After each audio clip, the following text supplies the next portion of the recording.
So, in short, very evil, very powerful, and has a lot of minions. Yeah.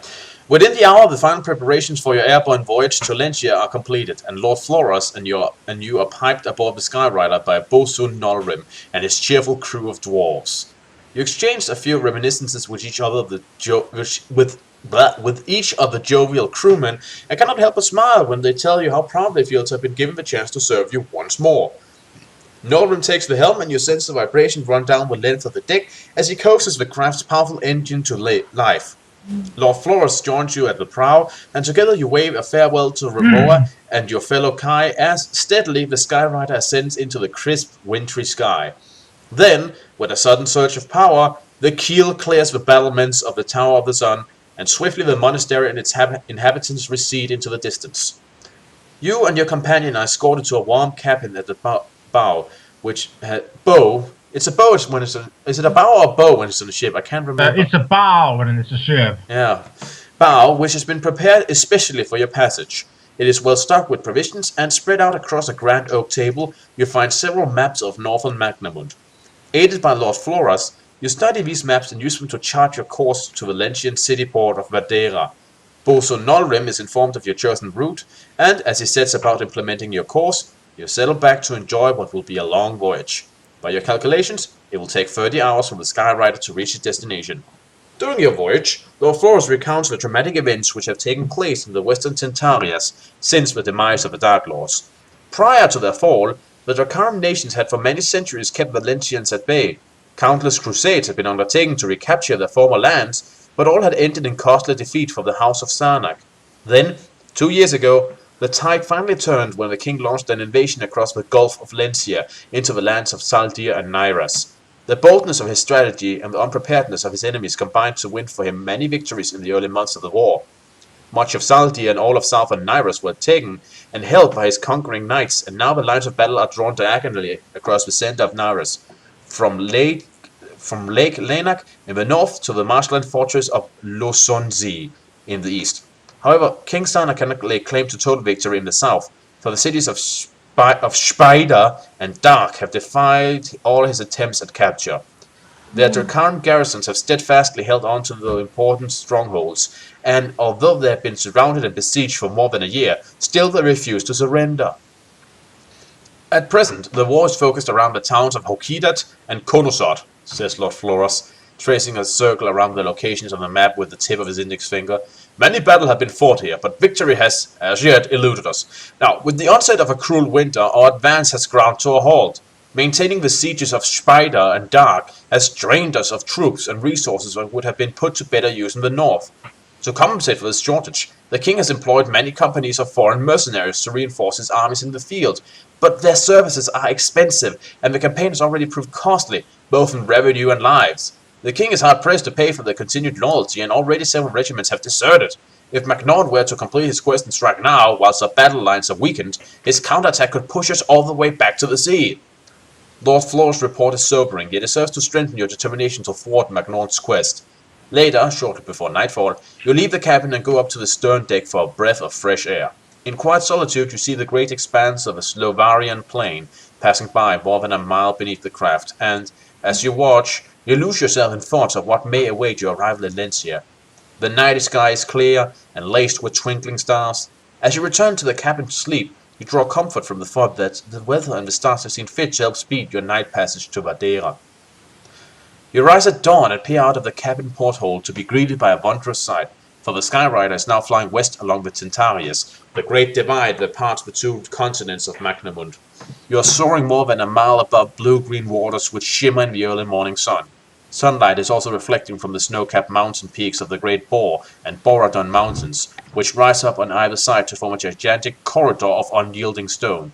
Fondly, the crew cast their eyes across the northern landscape, for this is the magnificent realm of Bor, the place of their birth, and many years have elapsed since they last visited their native land. The weather remains clear and swift progress is made as the Skyrider follows its course along the Tentarias towards the Gulf of Lencia. By mid-morning, you pass within a few miles of Humboldt, capital of Ero, then emerge from the mountain's corridor to a less enchanting sight. To the north, as far as the eye can see, stretches a dull and sickly mire. It is the infamous Hell Swamp, An The infernal, infamous. the infamous Hellswarm, an infernal morass of twisted vegetation and treacherous shifting mudflats. Slowly the hours pass, and the anticipation of your arrival at Vadera steadily grows. Then, at 2 hours past noon, the lookout catches first sight of the city, port nestling in its protected bay along the Valencian coast.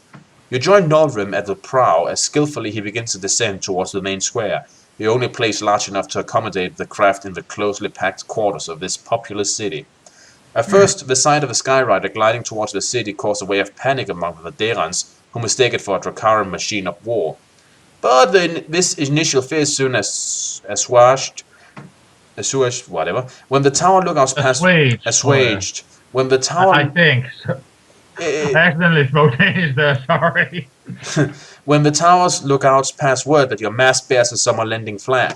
Upon landing, masses of curious citizens surge from out of the surrounding streets to form a ring of bodies around the airship's keel. Then a troop of armored guardsmen push through the crowd, and the air is filled with the buzz of their excited speculation. After a brief consultation with Lord Flores, they escort you both to the Vadera Citadel for an immediate audience with King Sarnak. You are ushered into a lavish chamber that is hung with Lentian flags and decorated with exotic fineries from the far-flung corners of Magnamund. All around, guardsmen stand rigidly to attention, their eyes watchful and unblinking behind their silver visors as you approach the high-backed throne, which dominates the center of the room. There before you sits King Sarnak, his silver-grey hair framing a benign face that is still lean and firm despite advancing years. "Welcome, Grand Master," he says as he rises from his throne and offers his hand in friendship. "I prayed that you would come to Lencia to help in the defeat of that cur Magnorn, but I did not imagine that you would arrive so soon. You are most welcome." Gladly you acknowledge the king's greeting, and, after he has commended and dismissed Lord Flores, you are joined with him to an antechamber where he tells you about the mission ahead. "Latest report from my spies and scouts in the north says that Magnorn is presently at his army headquartered in Shukona. Dracaran have been seen combing the region of the Tosas forest 50 miles to the north of his headquarters. We think this is where he believes he'll find the Doomstone of Dark. There are many ancient temples in this area. Perhaps one is harboring that evil gem." The king pauses for a few moments to take some refreshment. From a jewel-encrusted pitcher, he pours 2 glasses of wine and proffers one to you before continuing. Gratefully you accept, and politely you sip the rare vintage while listening to the king's plan of action. "Grand Master," he says, fixing you with his powerful gaze, "if you are to thwart Magnorn, you must travel to Shukona and seek him out. He must be killed, or failing this, the infernal Doomstone must be destroyed before he can use it against us. Secrecy is paramount if your mission is to succeed. Therefore, no attempt to approach Shukona directly can be made. The lines of battle are drawn up to within 50 miles of that stronghold, and the region is alive with Dracaran. Yet there is still one means of approach that the enemy will not be guarding. I have made provision for a boat to take you to a place we call Bear Rock. It lies on the river Guaneni and is only 30 miles from Magnorn's headquarters. However, there's one complication. To reach the river, you must first enter the Hellswamp." God damn it! The thought of venturing into that terrible mire fills you with a cold dread, for the Hellswamp is notoriously perilous. King Sarnak recognizes your apprehension and quickly tries to assuage your fears. "I understand your anxiety, Grandmaster, but rest assured that you will not be entering alone. One of my finest officers will be your guide throughout this mission. He has scouted this route before, and he knows how to avoid its many dangers." Here, have this red shirt. Yeah. Once you reach Bear Rock, he will guide you through the forest to Shukona. There you must find out where Magnorn is and do whatever is necessary to foil his quest. Once your mission has been accomplished, my officer will bring you through our battle lines and see you safely back here to Vadera. The king reaches for a cord which hangs from a hole in the domed ceiling. He tucks it, and a bell tinkles in a distant part of the citadel. "Now, Grandmaster," he says, turning to face the door of the antechamber, "the time has come for me to introduce your guide."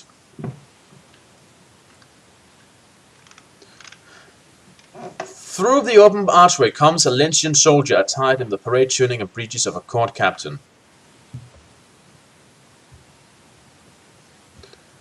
He is unusually tall, but his most striking feature is his close-set eyes, which are bright above his thin hawk-like nose and bushy black moustache.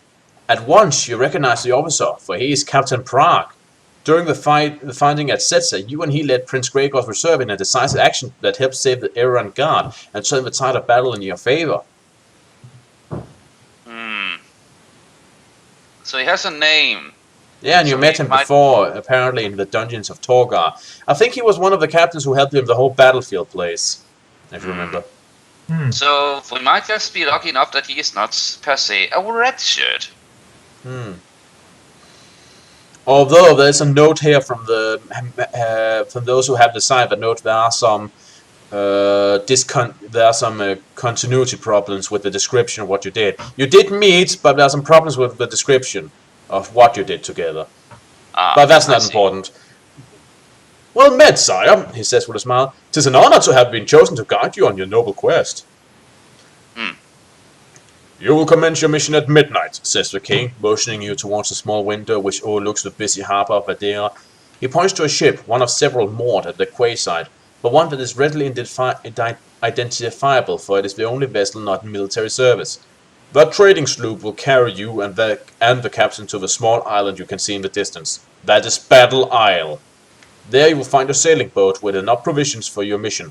The captain knows where it is hidden, and he will be responsible for your safe passage once you set sail for the Hellswarm. Remember, secrecy is vital to the success of your mission. Trust nobody save Captain Prague. The king voices his fear that Drakaran spies are operating in the harbor, and expresses his concern that your unexpected arrival by air may have already alerted them to your presence here in Vadera. However, it is too late to change the plan. It is a risk you must accept. Having concluded your briefing, King Sarnak sends for an escort to take you to a private chamber, where you can rest and reflect upon the mission ahead. Later that evening, you and Captain Prague are smuggled out of the citadel via a secret passage, which leads directly to the harbor. Quietly, you board the sloop and hide yourselves amongst its cargo of supplies, which is destined for the garrison on Battle Isle. The ship sets sail on the first strike of midnight, and, after a smooth and uneventful voyage, it moors at a jetty on the southern coast of Battle Isle, 3 hours later. The crew of the sloop are unaware that you are aboard, and in order to safeguard your secrecy, you await your chance to disembark without being seen. Soon the opportunity presents itself. As the crew go in search of help to unload the cargo, the two of you leave the sloop and hurry off along the beach, heading north towards the place where your sailing boat awaits. There is no cloud, and a near full moon illuminates the rocky beach, making it easy for you to progress despite the difficult terrain.